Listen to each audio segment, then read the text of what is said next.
Chapter 1195, Grade 0. In the region that had been concealed, the Saint of Secrets, Bodes, narrowed his eyes slightly as he recognized Leimano's travels. This made him no longer have any doubts about the intel provided by Saint Tenebris Kisma. He recognized this notebook and knew that it was a mystical item that the Abraham family placed great importance on. It was one of the most powerful items below the high sequences, and the negative effects were negligible. Back when I was a mid-sequence Beyonder, I had yearned for this notebook so much. In the end, the Abraham family was wary of me and didn't place any importance on my needs at all. Now, have they learned their lesson? This woman shouldn't be a descendant of the Abraham family. Otherwise, she wouldn't have gone around searching for the cursed item of an ancient wraith. Bodes muttered inwardly as his expression gradually turned grim, showing hints of a cruel fervor. After observing his surroundings for a while, he carefully reached into his black robe's pocket. The pocket seemed to contain a vast space, as Saint of Secrets Bodes dragged out a 3-layered jewelry box from within. This jewelry box wasn't tiny, making it difficult to hold it with one hand. It was mainly silver-black in color, and its surface was covered with exquisite decorations. There were rubies, emeralds, sapphires, and diamonds embedded in it, making it look rather luxurious. As he held the jewelry box in his hands, there was a hint of panic and fear in his expression. It was as if he was facing the abyss or listening to an evil god's ravings. The gathering continued as usual. Force put away Leimano's travels and focused on listening to the participants as though she was seeking some answers. During this process, she would occasionally ask questions, using gold pounds and spiritual materials as payment. However, she didn't receive any effective answers. Gradually, the Beyonder gathering came to an end. The host arranged for the different participants to leave from different exits. Soon, only Force and a few other Beyonders were left in the room. After receiving the signal of the host, Force stood up and resisted the urge to stretch herself as she walked towards the side door. At this moment, she realized that her body had stiffened. Her head could barely turn, but it felt like she was a toy that had its torsion spring wound up. From the corner of her eye, she saw that the grayish-white walls had turned silvery black in an instant. They were covered in granules as though they were made of metal. The remaining participants and the host had their skin lose the luster that it should have possessed. Their eyes were dull, their movements mechanical, as though they were large dolls. In the concealed area, Bodes had opened the jewelry box at some point in time. The interior of its top layer wasn't exquisite enough, but it had completely restored the scene of the room.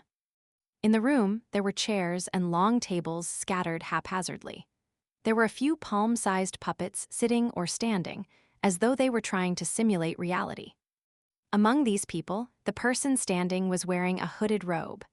The shape of her chin was beautiful and her lips were plump and red. It was none other than Force. She and the remaining Beyonders, together with the gathering's host, had silently become toys. They had been taken into the highest layer of the jewelry box. The room that connected in the external world was only left with grayish-white walls, nothing else. The corners of Bodes's lips curled up bit by bit. With his right hand, he closed the lid of the jewelry box.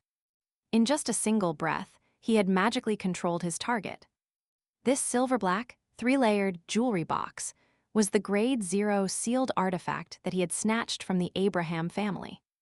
As it had never been obtained by the Orthodox churches, nor was it ever deeply understood, it didn't have a corresponding number. According to what Bodes knew, this jewelry box originated from an Abraham family angel from the fourth epoch.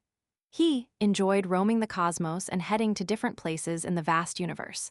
However, once, when he returned to his family to rest, he died silently in his palace. His face was filled with fear, and his expression was twisted as if he had seen something extremely terrifying. A true mythical creature, one that could be considered a subsidiary god in the second epoch, had actually died silently without causing a stir. The death was extremely bizarre. The Beyonder characteristic he left behind combined with his corpse, forming the jewelry box that was quite different from the other kind of sealed artifacts. And back then, Mr. Dorr, Bethel Abraham, not only didn't attempt to shatter it and restore it to a pure Beyonder characteristic, He had even given it a rather strange name: Box of the Great Old Ones. The first level of the Box of the Great Old Ones could turn the target's location into toys and switch locations with its interior. Bodies had used this trait to easily achieve his goal. The second level of the Box of the Great Old Ones recorded different locations. Once it was released, the holder and the living beings within its effective range would head directly to the corresponding region.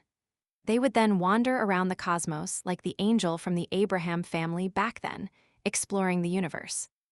As for what was on the third level of the Box of the Great Old Ones, Bodies knew about it, but didn't dare to think about it.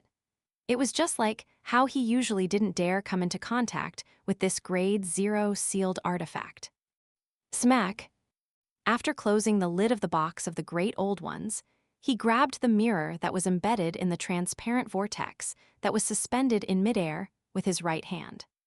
Once a certain area was concealed, a secret sorcerer had to use the corresponding door or directly remove the concealment to exit. Bodies had chosen the latter method because it was the easiest and fastest method. The shadows stirred, and the area that disappeared returned to the real world. The room was finally complete. Bodies didn't stay any longer. Without even looking at his surroundings, he made his body rapidly fade away. He held the many-gemmed, silver-black Box of the Great Old Ones as the colors saturated and overlapped with each other. He traversed the spirit world, which was filled with strange creatures, towards his designated location. In a few seconds, he walked out of the void, attempting to enter the ruins of the Battle of the Gods by crossing the huge chasm that split the seas. At this moment, the Bodies stopped in midair. His eyes narrowed and his eyes instantly turned dark, dotted with countless points of resplendence. It was like the cosmos had been reflected in his eyes. The gravel formed by the stars spun rapidly, causing the cracks at the bottom of the sea to rapidly turn incorporeal, causing everything in front of him to shrink and condense into a wavering orange flame. This flame extended from the tip of a matchstick as it was extinguished. Everything that Bodies had experienced after removing the concealed space was an illusion. He remained rooted to the ground. And the source of this illusion was the burning matchstick. The matchstick was held by a fair-skinned palm, and the owner of the hand was a woman wearing a purple-patterned black robe and a hood. She was sitting on a carriage that was halfway through the wall, formed from a gigantic pumpkin. Pulling the carriage were a bunch of gray rats. This was none other than Katlia, but her appearance, image, and bearing had changed. This was the power she gained from the magic of Cinderella. The core beyonder power of the Mystery Prior Pathways sequence for Mysticologist was called Mystical Reenactment, fully expressing the saying, "Knowledge is power." To put it simply, a mysticologist could draw power from different mysticism knowledge they grasped and create all sorts of magic or witchcraft. As for the corresponding mysticism knowledge, the less that was known by others and the less it spread, the more powerful the spells became. The contrary could also be established. Once some knowledge and legends were known to many and no longer mysterious, the magic or witchcraft created by drawing on its powers would become almost ineffective. Katlia had no idea why the queen could create all kinds of magical powers that were rich in magical colors from the private fairy tales that Emperor Roselle had told her, but that didn't hinder her learning and usage of them. After all, she had heard of those fairy tales from Queen Mystic. The magic she had used it to temporarily transform and disguise herself was called Cinderella. The magic that threw Saint of Secrets Bodies into an illusion was the little match girl. With that, she had used it to stop the other party from teleporting away, creating an opportunity for the battle that would follow. Just as Bodies had extricated himself from the hallucination, the Cinderella, who was sitting in the pumpkin carriage, placed her foot on the ground and spread out her arms, causing a huge cross to appear behind her. As for Katlia, she seemed to be carrying an illusory object. In the empty room, candle lights lit up, one after another, illuminating a long table covered with flesh and blood. Around the long table were three extremely blurry figures, holding the globs of flesh as they constantly devoured the food. As if sensing something, the three figures turned their heads at the same time and looked at Bodies. This Saint of Secrets' heart raced as he felt a chill rush out from deep within his soul. He then heard illusory gnawing, chewing, and digesting sounds. He could feel the undisguised malice and hunger. Bodhi's eyelid twitched. He hurriedly lowered his head and cast his gaze at the box of the great old ones in his hand. The silver-black box had opened itself without him realizing it at some point in time. The magic that Katlia used was called the Feast of Betrayal. It stemmed from the mysticism knowledge she learned of the ancient sun god's death from the Tarot Club. Its purpose was to temporarily awaken or imbue the target with intelligence, allowing them to commit a betrayal. Without a doubt, the effects of encountering a sealed artifact that was filled with malice towards the owner would be excellent. However, if not for the fact that she had obtained the protection of Mr. Fool at every gathering they monitored, Katlia wouldn't have dared to use this magic. Once the three main leads of the betrayal feast sensed it, she would definitely die for obscure reasons. She wouldn't be able to resist her death and would die an abnormally horrifying death. Therefore, mysticologists were definitely individuals with high risk. Their strength came from walking the edge of the abyss, coming from things they shouldn't have seen or heard. In comparison, Queen Mystic, who could create magic from her father's private fairy tales, was much safer than other mysticologists at the same tier.